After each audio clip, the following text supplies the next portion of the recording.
Major, the president got his numbers mixed up at one point today, it seemed.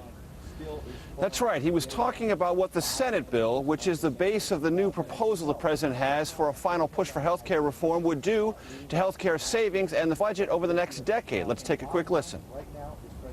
Our cost-cutting measures mirror most of the proposals in the current Senate bill, which reduces most people's premiums and brings down our deficit by up to $1 trillion over the next decade because we're spending our health care dollars more wisely. Oh, but Shepard, there's a problem there.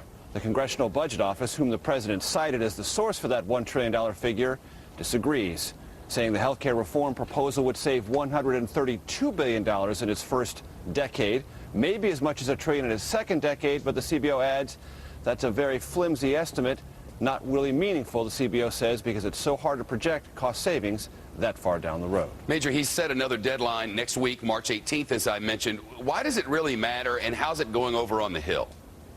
It's not going over very well on the Hill because House Democrats, and that's really where this is all centered, Shepard, the House has to pass the Senate bill. When the president says by March 18th, House Democrats tell me we can't get the bill to the floor that rapidly.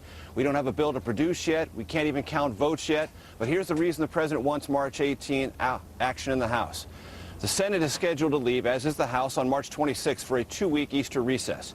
If the House doesn't act by March 18th, March 19th at the latest, the Senate can't move its section of this bill by March 26th. That would push everything into April, and the White House doesn't believe the political climate is going to improve after members go home for 2 weeks to hear more about health care. They want action now. Yeah, time is certainly not on the Democrat side, and the Republicans are still talking about all this going down in flames, Major.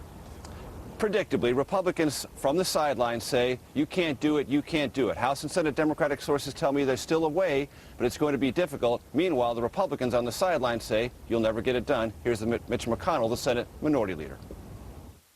The administration wants members to believe they're characters in a screenplay and that the ending of the play is already written. This is an illusion. House members aren't buying these arguments anymore. In fact, many of them are already walking off the set. House Democratic and Senate Democratic leaders tell me we're in control, we have the majority, we're going to give this one last try. Shep? Major Garrett working the White House tonight. Major, thanks.